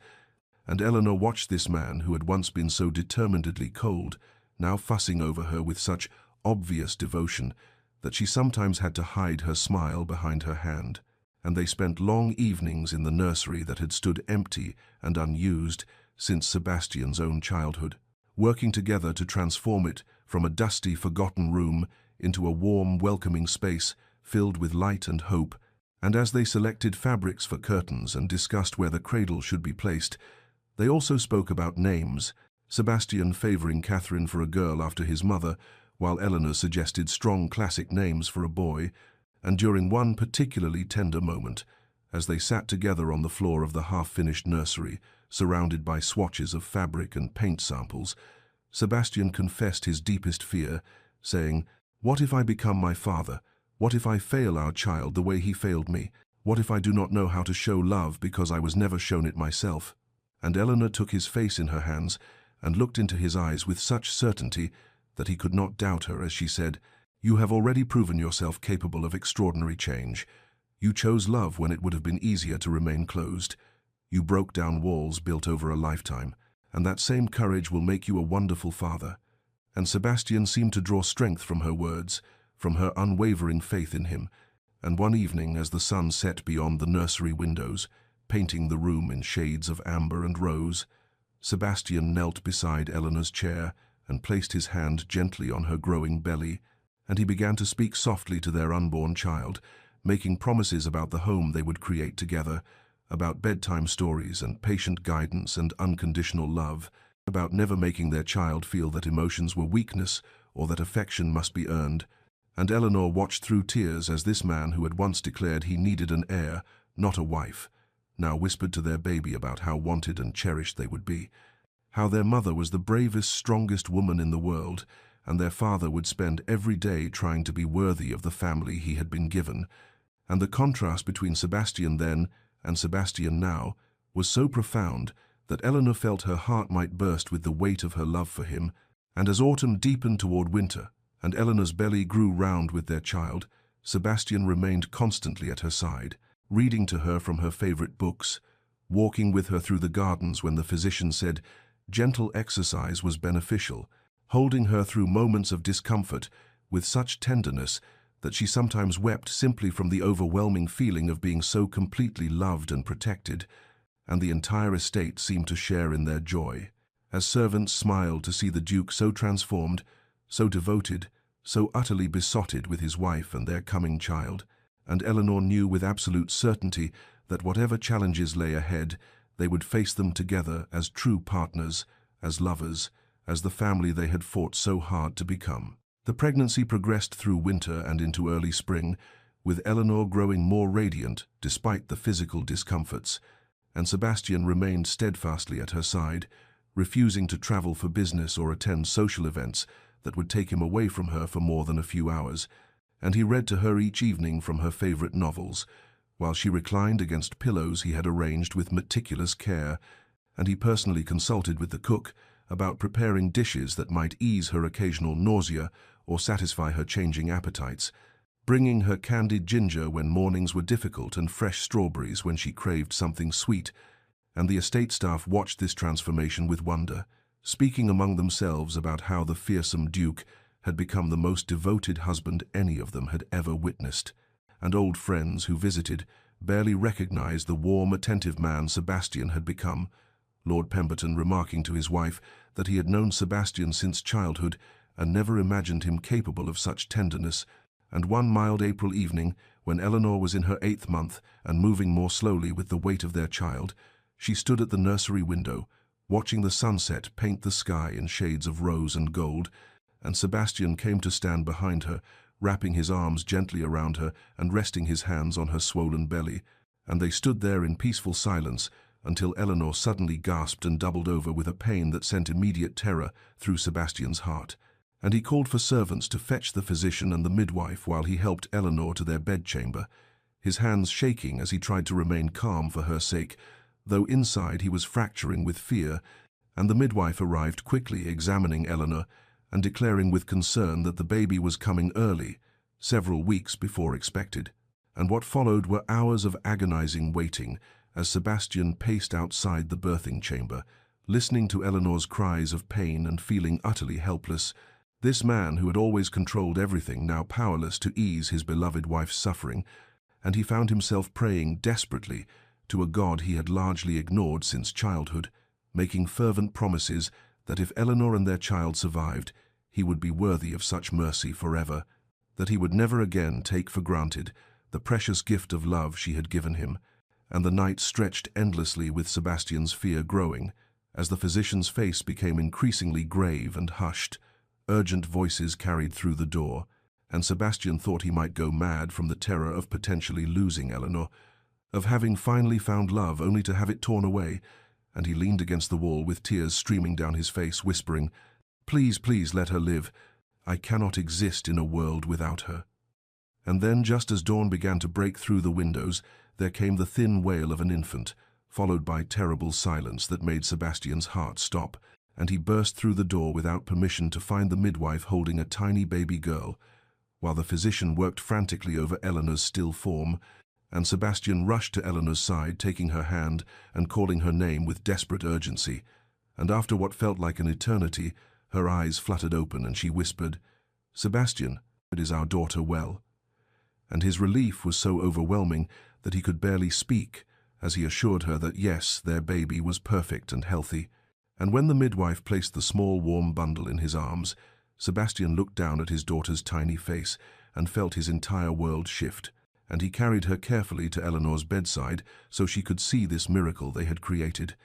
And as Eleanor reached up to touch their daughter's downy hair, Sebastian whispered with a voice thick with emotion, "You gave me everything, Eleanor, love, hope, purpose, the courage to become someone worthy of such gifts, and I see now that the heir was never what I needed. You were always what I needed. You and this family we have built together from the ruins of what I thought my life must be." And Eleanor smiled through her exhaustion and said, "And you gave me a love I thought existed only in stories. Sebastian, you became the man I always believed you could be." And they sat there together as morning light filled the room, parents now, their daughter sleeping peacefully between them, and Sebastian knew that this moment was the truest beginning of the life he had almost been too afraid to claim. The months following Catherine's birth transformed the Ashworth estate into something it had never been before, a place of warmth and laughter and tender domesticity, and Sebastian became a father unlike any the household had ever witnessed, often found in the nursery at all hours, cradling his tiny daughter against his chest and singing old lullabies he remembered from his own mother's rare moments of happiness. And when servants offered to change Catherine or soothe her crying, he would shake his head with a gentle smile and say that he wished to do these things himself, that he had spent too much of his life avoiding connection and would not miss a single moment with his child.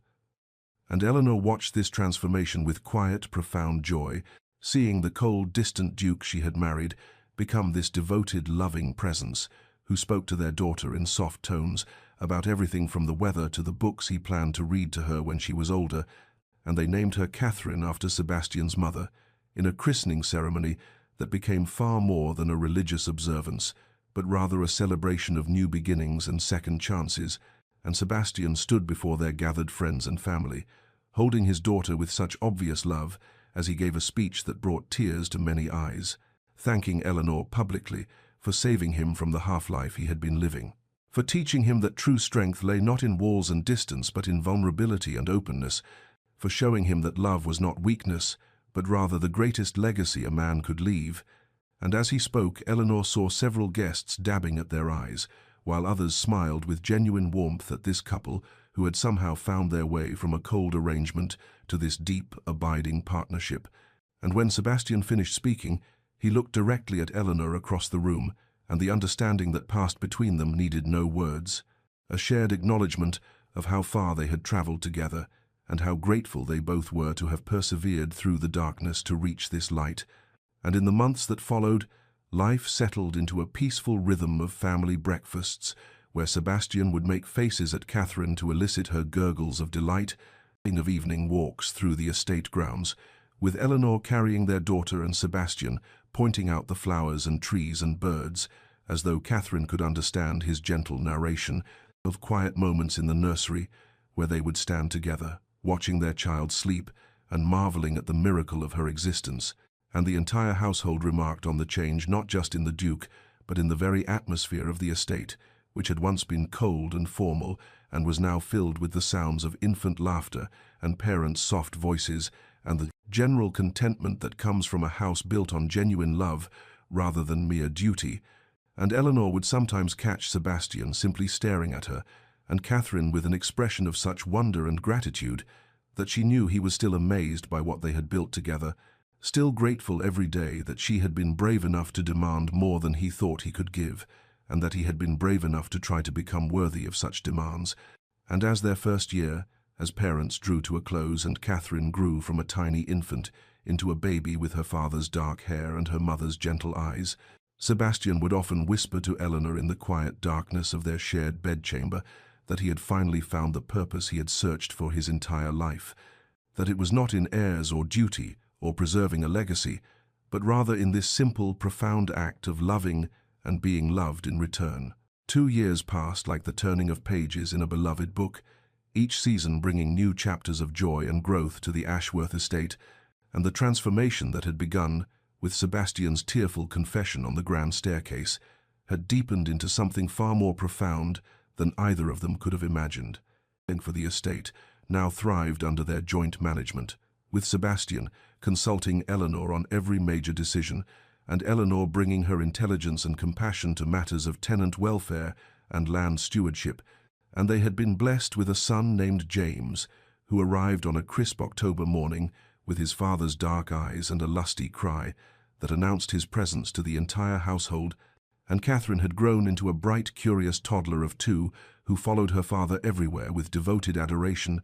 reaching up her small arms to be carried and chattering in her half-formed words about flowers and birds and everything that caught her wandering attention. And the family was often seen together in the gardens or on the grounds, or in the village where Sebastian and Eleanor had established themselves as generous benefactors,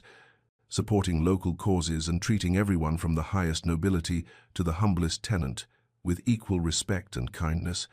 And Sebastian had become known throughout the county, not for the cold severity that had once defined him, but rather for his generosity and fairness, and above all for his obvious devotion to his family. And Eleanor had established several charitable initiatives, including a school for local children, where she taught reading twice a week, and a restoration project for the village church that had fallen into disrepair, and they worked together as true partners in every sense, discussing estate matters over breakfast, while Catherine played with her wooden blocks, and James nursed contentedly in Eleanor's arms, debating the merits of new agricultural techniques during afternoon walks, planning improvements to tenant cottages in the quiet evenings after the children were asleep. And one particular autumn afternoon, when the leaves were turning gold and crimson, and the air held that peculiar clarity that comes before winter, Eleanor was in their private sitting room, sorting through correspondence while Sebastian played on the floor with Catherine, building towers of blocks for her to knock down with gleeful shrieks. And as Eleanor reached for a small wooden box on the shelf, where she kept important documents, her hand brushed against something she had not looked at in 2 years. And when Sebastian glanced up from his play, he saw her holding torn pieces of paper with an expression he could not quite read, and he rose and crossed to her, asking what she had found. And Eleanor looked up at him with eyes that held both shadows of old pain and the light of present joy, as she said quietly, "The divorce papers. I kept them." And Sebastian felt his heart contract as he took the fragments from her hands and asked why she would preserve such a painful memory, and Eleanor smiled with that particular gentleness she had developed over their years together, and explained, "They remind me of the day everything changed, Sebastian, the day you chose love over pride, the day you proved that people can transform if they find the courage to try. They are not a symbol of what we almost lost, but rather of what we found." And Sebastian looked down at the torn pieces that represented the moment his entire life had hung in the balance, the moment he had finally broken through his own walls, and he thought of all that had come since: the love, the children, the partnership, the profound happiness that filled every corner of what had once been such a cold and empty house. And he carried the pieces to the fireplace where a small fire burned against the autumn chill, and he held them out to Eleanor in silent question, and she nodded with understanding, and together they fed the fragments to the flames, watching as that painful chapter of their lives turned to ash and smoke, the physical remnants of their near tragedy consumed by fire, while the lessons remained forever written on their hearts. And as the last piece blackened and disappeared, Sebastian pulled Eleanor close and whispered, "We have no need for reminders of what we almost lost, my love, when every day I wake beside you is a reminder of what we found." And Eleanor leaned into his embrace, feeling the solid warmth of him and listening to Catherine's happy babbling and James's soft sounds from his cradle, and she thought how strange and wonderful it was that the coldest arrangement had led to the warmest love, that the man who had once needed only an heir had become the devoted husband and father she had always dreamed of. And as the ashes of the divorce papers settled in the grate, they stood together, looking toward a future that stretched bright and unlimited before them. A future built not on duty or obligation, but on the transformative power of choosing love, even when, especially, when such choice required the courage to change everything. 5 years had passed since the torn divorce papers had turned to ash in the fireplace, and the Ashworth estate, on this particular June afternoon, bore no resemblance whatsoever to the cold, forbidding place it had been a decade earlier, for the grounds were filled with the sounds of children's laughter and music from a small ensemble, and the cheerful chatter of guests who had come to celebrate Catherine's 7th birthday, and colourful bunting stretched between the ancient oak trees, while tables laden with cakes and sweets and delicate sandwiches dotted the lawn, and children in their finest clothes ran through the gardens, playing games of tag and hide and seek among the rose bushes that Eleanor had so lovingly restored years ago. And Sebastian stood near the terrace, watching the festivities with an expression of such profound contentment that several old friends who remembered the severe cold duke he had once been found themselves marveling at the transformation, and Eleanor moved through the celebration with natural grace, greeting guests and ensuring the children were happy, and occasionally catching Sebastian's eye across the lawn and exchanging smiles that held entire conversations of love and shared joy. And they were now in their late 30s, with Sebastian's dark hair showing distinguished threads of silver at the temples, and Eleanor's beauty having matured into something deeper and more radiant than mere youth could provide. And when they came together in the afternoon sunshine, and Sebastian took Eleanor's hand in his with the casual intimacy of long-married lovers, Lady Pemberton remarked to her husband that she had never in all her years seen a couple more devoted or more clearly in love. And as the celebration continued into the golden evening, and the children were finally tucked into beds throughout the estate, exhausted from their playing, Sebastian and Eleanor found themselves alone in the library, where so much of their early painful distance had played out, and Eleanor settled into the chair by the window where she had once sat reading in solitude, while her husband ignored her existence. And Sebastian crossed the room not to his desk, where he had once barricaded himself behind work and duty, but rather to kneel beside her chair, much as he had knelt on the grand staircase 5 years earlier, and from his pocket he drew a small velvet box, which he opened to reveal a ring of extraordinary beauty. Diamonds and sapphires set in gold that caught the lamplight and scattered it in brilliant fragments. And Eleanor looked from the ring to Sebastian's face with questioning eyes, and he took her left hand gently and looked at the simple band she still wore, the cold obligatory ring he had given her on their wedding day, which she had never removed, despite its lack of sentiment. And Sebastian said quietly, his voice rough with emotion, "Marry me again, Eleanor, not for heirs or duty or family obligation, but for love. Let me vow again, this time with my whole heart, and let this ring replace that cold symbol of what we began with. Let it represent what we have become." And Eleanor felt tears spring to her eyes as she looked at this man who had traveled so far from the icebound duke who had once declared he needed an heir, not a wife. And she whispered yes through her tears, and Sebastian slipped the new ring onto her finger beside the old one, and then gently removed that first ring, that reminder of coldness and duty, and he held it for a moment before setting it aside, and Eleanor looked at her hand adorned now with this beautiful declaration of love, and she pulled Sebastian up from his kneeling position into her arms, and they held each other in the quiet library, surrounded by books and memories both painful and precious, and Sebastian murmured against her hair, "You have given me everything, my love, a life worth living, children who will never know the coldness I knew, a purpose beyond mere duty." And Eleanor drew back to look into his face and said softly, "And you gave me the courage to demand my worth, to believe that transformation is possible, to trust that love can bloom even in the coldest soil." And they sat together as the night deepened outside the windows, planning a quiet vow renewal ceremony, dreaming of the years ahead, and grateful beyond measure for the path that had led them from such darkness into this profound and abiding light. They held the vow renewal ceremony on a perfect September morning, when the light fell through the stained glass windows of the estate's small chapel in shafts of ruby and sapphire and gold, and the intimate space held only their children and their closest friends, perhaps 20 souls in total, who had witnessed some portion of their remarkable journey, from cold arrangement to profound love. And Catherine, at 7 years old, stood as her mother's attendant, wearing a dress of pale blue silk and holding a small bouquet of roses from the garden her father had restored for her grandmother's memory.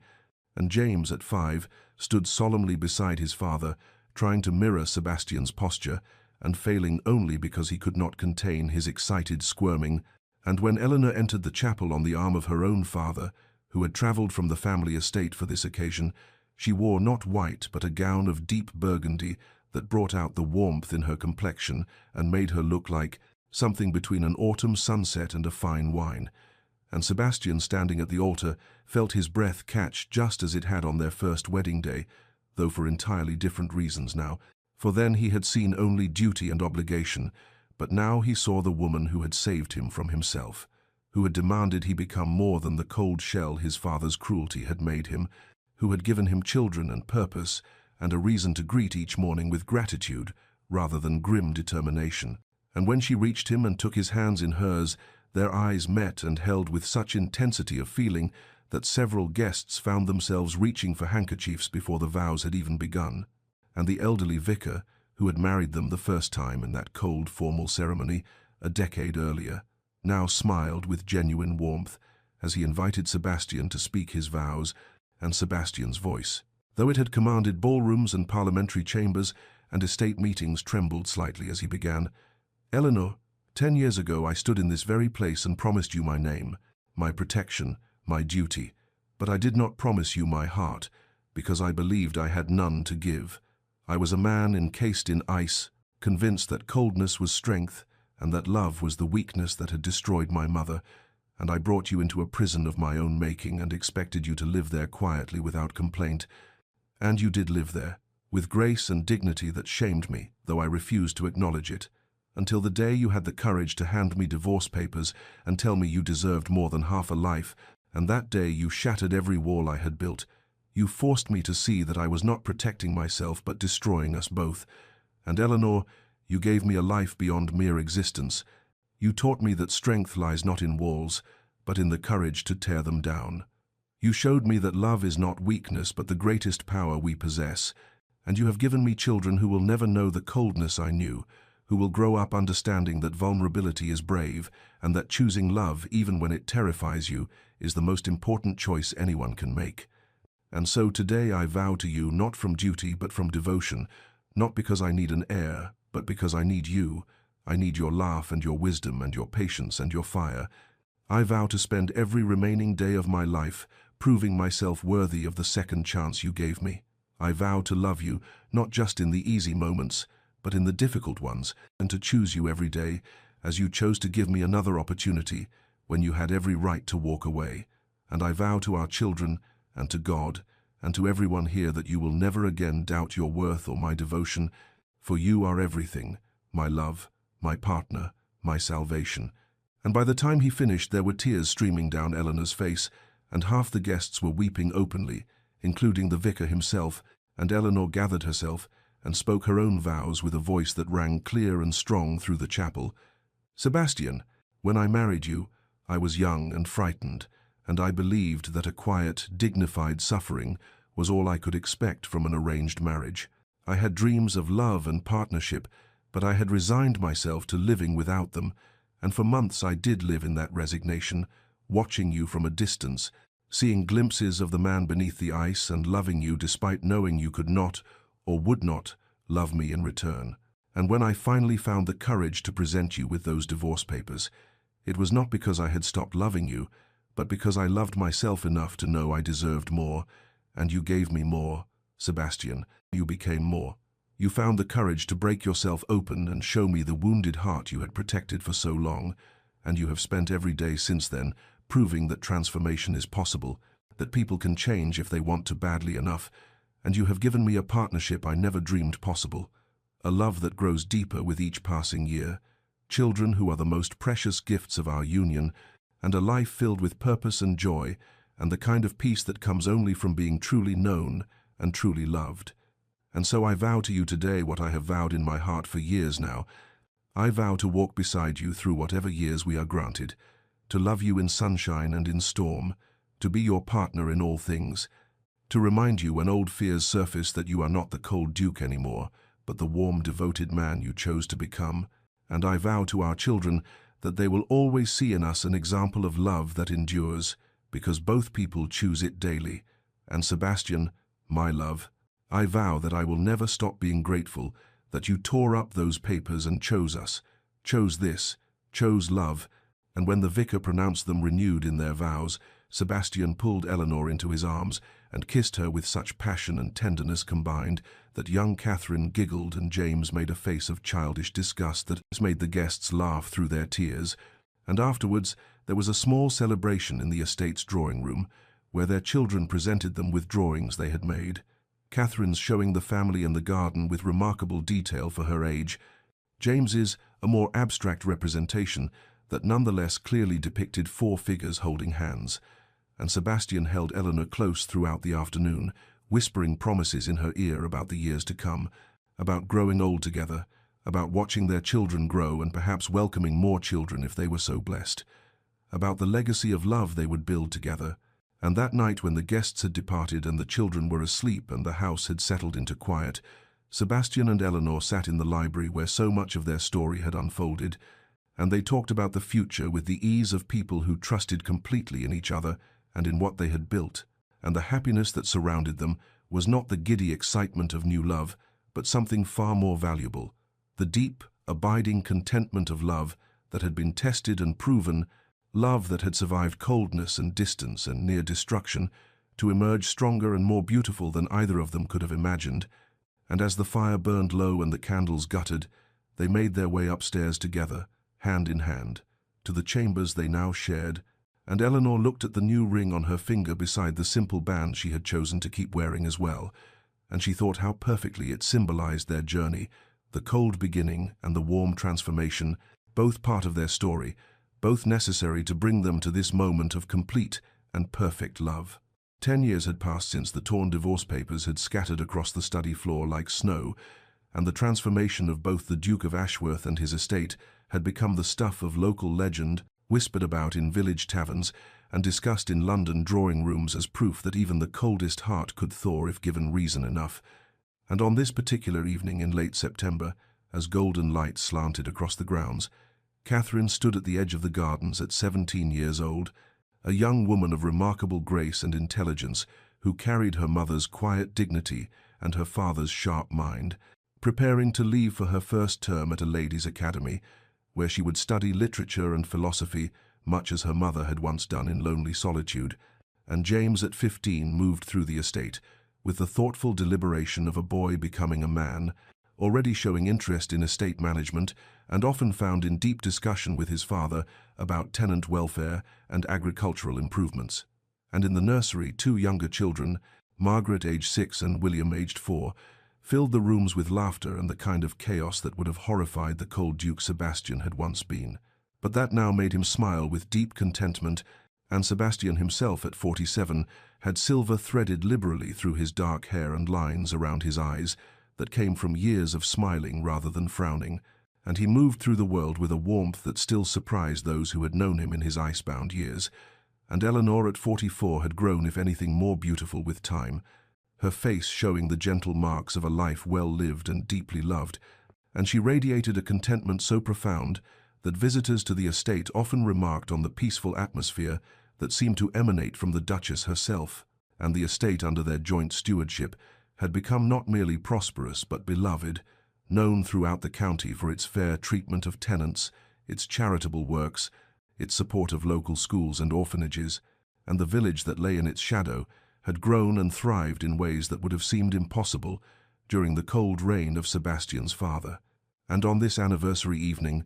15 years to the day since their first cold wedding, Sebastian and Eleanor walked together through the restored garden where his mother's roses bloomed in profusion, their hands intertwined with the casual intimacy of long partnership, and they moved in comfortable silence for a time, simply being together as they had learned to be over years of patient work and deep commitment, until they reached the stone bench beneath the old oak tree where they often sat in the evenings, and Eleanor settled onto the worn stone, while Sebastian remained standing for a moment, looking back at the house where warm light spilled from windows and the sounds of their children's voices drifted on the autumn air, and he said quietly, "Do you remember the first time I found you in this garden, when you had restored it without my asking, when I said nothing but felt everything?" And Eleanor smiled and drew him down beside her and replied, "I remember every moment, Sebastian, the cold ones and the warm ones, the distance and the drawing together, all of it necessary to bring us here." And Sebastian took her hand and studied it, the new ring he had given her 5 years ago, gleaming beside the simple band she had never removed, despite its origins in obligation rather than love. And he said with the vulnerability that had become natural to him over years of practice, "Thank you for refusing to give up on me, for having the courage to hand me those papers and demand I become more than the shell I had made of myself, and for teaching me that true strength lies not in walls but in the courage to tear them down." And Eleanor leaned her head against his shoulder and said softly, "And thank you for being brave enough to break and to let yourself feel, to choose love when every instinct your father had beaten into you told you it was weakness." And they sat together as the sun sank lower and painted the sky in shades of amber and rose, and Sebastian said almost to himself, "I needed an heir, I thought. That was all I needed. But what I needed was you. What I needed was to learn that love is not the death of strength, but its very foundation." And Eleanor lifted her head to look at him and said, "The pain was necessary, wasn't it? We could not have this depth of joy without first knowing that depth of sorrow." And Sebastian nodded and pulled her closer, and they sat in the gathering dusk, watching as stars began to appear one by one in the darkening sky. And from the house they heard Catherine calling for them that dinner was ready, her voice carrying the same musical quality her mother's had. And they rose together and walked hand in hand, back toward the warm light and the laughter and the life they had built together from the ashes of a cold arrangement,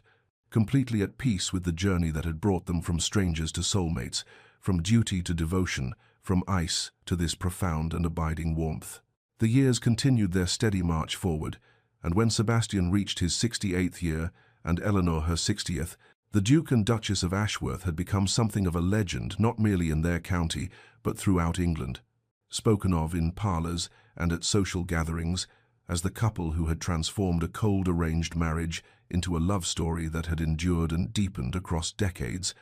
and the estate that had once been known for its forbidding atmosphere and cold duke now radiated warmth from every window and garden path. And on a particular autumn afternoon, when golden light slanted through the library windows in the way it had for 50 years, Sebastian and Eleanor sat in their favourite chairs, surrounded by an abundance of grandchildren, ranging from Catherine's eldest daughter of 16 to James's youngest son of barely 3 years, and the children climbed over their grandparents with the easy affection of those who had never known coldness or distance, and Catherine herself, now a woman of 35 with her mother's grace and her father's sharp intelligence, sat nearby with her husband, watching her parents with a smile that held deep gratitude for the example they had set, and James at 33 managed the estate with the same fairness and warmth his father had learned to show, and Margaret and William, both married now with families of their own and had chosen their spouses for love, having witnessed firsthand what such love could create, and the library shelves held not only the ancient volumes that had been there in Sebastian's cold years, but also newer books, children's books, journals filled with family history and stories, and on one particular shelf in a place of honour sat a wooden box that held the torn fragments of divorce papers that had never been signed, papers that had become family legend. The moment when everything changed, when a duke chose love over pride, and a duchess chose to give him the chance to prove his transformation, and Sebastian's hair was now entirely silver, and his face deeply lined, but his eyes still held that warmth that had replaced the ice so many decades ago, and Eleanor's beauty had only deepened with age, her face showing the gentle marks of a life filled with laughter and love and purpose. And as the afternoon wore on, and the grandchildren were called away by their parents for various activities, Sebastian and Eleanor found themselves alone in the library once more, and they looked at each other across the space that separated their chairs, and something passed between them, some communication that needed no words after 46 years of marriage, and Sebastian rose with the careful movements of age and crossed to Eleanor's chair and extended his hand, and she took it and rose, and together they walked to the window that overlooked the gardens where his mother's roses still bloomed and where they had spent countless hours over the decades. And Sebastian said quietly, "We built something beautiful, didn't we, from the ashes of that cold beginning?" And Eleanor leaned against him and replied, "We built everything, my love, a family, a legacy, a love that our children and grandchildren will carry forward." And they stood together watching the gardens in the fading light, and then the scene seemed to shift, to pull back, to release them to their private peace, and a voice emerged as if speaking directly to those who had witnessed their story, saying, "Dear listener, you have walked with Sebastian and Eleanor through their journey from ice to warmth, from duty to devotion, from a marriage that existed only in name, to a love that transformed not only 2 hearts, but generations that followed. And their story teaches us that sometimes the greatest love stories begin in the coldest of circumstances, that true change requires courage from both hearts, one to demand their worth and refuse to settle for half love, another to recognize that worth and be brave enough to break down walls that seemed impenetrable. And may you remember as you go about your own life that it is never too late to choose love over pride, never too late to fall to your knees and admit you were wrong, never too late to tear up the papers that would end your chance at happiness, and instead fight for the love you nearly destroyed through fear, and may you have the strength to know your value and never accept less than you deserve. May you find someone brave enough to choose growth over comfort, vulnerable enough to show you their wounds, committed enough to prove their transformation through patient daily acts of love, and may you build your own legacy, not of coldness and duty, but of warmth and devotion, and the kind of love that endures through decades and teaches the next generation what is truly possible when 2 people choose each other every day. And as Sebastian and Eleanor spend their final years in the peace they earned through pain and patience and courage, may your own heart know such peace. May your own love story, whatever form it takes, lead you toward the profound contentment that comes from being truly known and truly loved. And may you sleep tonight with hope in your heart and the knowledge that transformation is always possible for those brave enough to choose it. From Loving Soul Stories. And may you subscribe and like and share these stories with others who need to hear that love can heal even the deepest wounds. And may your dreams be filled with the warmth that Sebastian and Eleanor found together, the warmth that began with cold words on a winter wedding night and grew into a fire that warmed not only their hearts, but the hearts of all who knew them. May such warmth be yours as well, now and always.